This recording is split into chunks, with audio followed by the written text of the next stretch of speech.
2026లో రేవంత్ రెడ్డి గారి జాతకం ఎలా ఉండబోతోంది అని చెప్పి కొంతమంది అడిగితే ఆయనకి ఏం బాలేదు అంటున్నారు.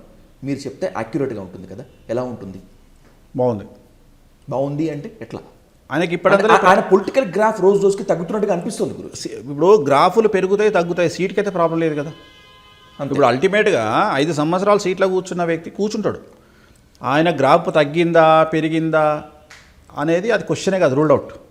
ఆయనకి ఏదైనా ప్రాబ్లం వస్తే ఒకటే ప్రాబ్లం ఏమొస్తుంది అంటే ఆయన తెలుగుదేశం మనిషి అని చెప్పుకోవడంలో సమస్యలు వస్తాయి తప్ప వేరే ఇతరత్ర సమస్యలు ఆయనకు వచ్చే పరిస్థితి అయితే కనిపిస్తలేదు.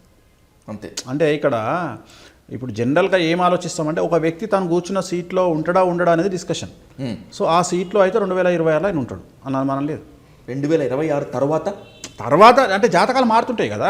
నేను అనేది ఏంటంటే ఇప్పుడు మనం 5 ఏళ్ల తర్వాత విషయం ఇప్పుడు మాట్లాడదు. ఈ 2026లో రేవంత్ రెడ్డి గారికి వచ్చినటువంటి ఇబ్బంది ఏమీ లేదు. ఓకే, బండి నడుస్తూనే ఉంది, మాట్లాడుకునే వాళ్ళు మాట్లాడుకుంటూనే ఉంటారు.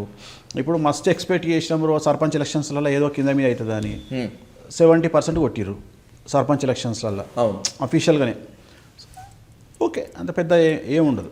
నేనది ఇప్పుడు మార్పుకు అవకాశం లేనటువంటి సందర్భమే. కానీ రాబోయే 2 ఏళ్లలో ఓ సంక్షోభం వస్తుంది, ఈ సంక్షోభంలో నేను లాభపడేందుకు ఎక్కువ అవకాశం ఉంటుంది అంటున్నారు ఆఫ్ ద రికార్డ్గా కవిత. ఎలా ఉంటుంది కవిత గారి పరిస్థితి? కష్టం. సంక్షోభం రాదా, ఆమె పరిస్థితి కష్టమా? కవిత గారు ఏలినాట్యంలో ఉన్నారు, రెండోసారి ఏలినాట్యంలో ఉన్నారు, మేషరాశి. సో 1,00,00,000% ఆమెకు తెలంగాణలో దేనివల్ల ఆమెకు బెనిఫిట్స్ ఉండవు. కానీ ఈరోజు ఆమె పార్టీ అనౌన్స్ చేశారు, దాదాపు అనౌన్స్ చేసినట్లు లెక్క. దానికన్నా ముందు ఆమె కన్నీళ్లు పెట్టారు. ఈ సెంటిమెంటల్ ఉమెన్ సెంటిమెంట్ కొత్త పార్టీ వర్కౌట్ అవ్వదా? ఇప్పుడు ఏముందని అవుతుంది? నేను అడిగే ప్రశ్నకు ఆన్సర్ అయినా ఇది 2026 తెలంగాణ ఎన్నికలు ఎప్పుడు? ఇంకొక 3 ఏళ్ల తర్వాత.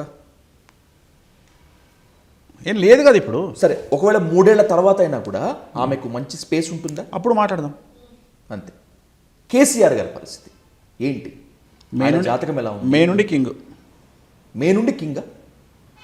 కింగ్ అంటే ఇప్పుడు ఆయన సీఎం అయ్యేది లేదు. ఇప్పుడు ఆయన దగ్గర ఉన్నటువంటి ఒకే ఒకటి ఏంటంటే ఆయన జనాల్లోకి రావాలి. ఓకే. సో ఆయన జాతకాలు చూసుకుంటారు. సో మొన్న గురువు మారినప్పుడు ఆయన డిసెంబర్ 19 నాడు 21 నాడు మీటింగ్ పెట్టారు. పెట్టి ప్రెస్ మీట్లోకి వచ్చారు, మాట్లాడారు. మళ్ళీ మే తర్వాత బయటకు వస్తారు. మళ్ళీ మేలో గురువు మారుతున్నాడు. సో ఇప్పుడు ప్రజెంట్ వ్యయంలో ఉన్నాడు ఆయన రాశికి. ఆయన వెయిట్ చేస్తున్నారు ఏంటంటే జన్మంలోకి గురువు రావాలంటే కర్కాటక రాశిలోకి గురువు వచ్చినాక కేసీఆర్ గారు బయటకు వస్తారు. సో ఈ సంవత్సరం 2026 మే తర్వాత ఆయన మళ్ళీ జనాల్లోకి వస్తారు. జనాల్లోకి రావడం ఆటోమేటిక్గా ఆయన గ్రాఫ్ పెరుగుతుంది, అది క్వశ్చన్ లేదు. ఇక్కడ ఆయన చూసుకోవాల్సింది ఆరోగ్యపరమైన ఇబ్బందులు ఉన్నాయి, అవి చూసుకుంటే చాలు. ఆయన ఆరోగ్యంగా ఫిట్ అయితే టీఆర్ఎస్ పార్టీకి దోకాలేదు. టీఆర్ఎస్ పార్టీ అండర్లైన్ అదే. ఓకే. ఎందుకంటే టీఆర్ఎస్ పార్టీగా బీఆర్ఎస్ను మార్చాలి అని నేనే చెప్పింది. అవును. సో మొన్న కూడా ఆయన టీఆర్ఎస్ఏ అన్నారు ప్రెస్ మీట్లో. నిజమే అన్నారు. ప్లస్ మీరు అబ్జర్వ్ చేస్తే అంతకుముందు పింక్ కలర్ టవల్ వేసుకొచ్చేది, ఇప్పుడు రెడ్ కలర్ టవల్ వేసుకొస్తారు మీద. సో ఇవన్నీ కూడా ఆయనలో వచ్చిన మార్పులు. సో ఆయన ఆలోచన మారుతూ ఉంది. సో నేను అనేది ఏంటంటే మే నుండి ఆయన తీసుకున్న నిర్ణయాలు తెలంగాణలో కీలక పాత్ర వహిస్తాయి. ఆయన వేసే స్టెప్స్ కూడా కీలక పాత్ర వహిస్తాయి. అంటే రాజకీయాలను డిస్టర్బ్ చేస్తారు ఆయన. అది నేను చెప్పేది, తెలంగాణ రాజకీయాలను.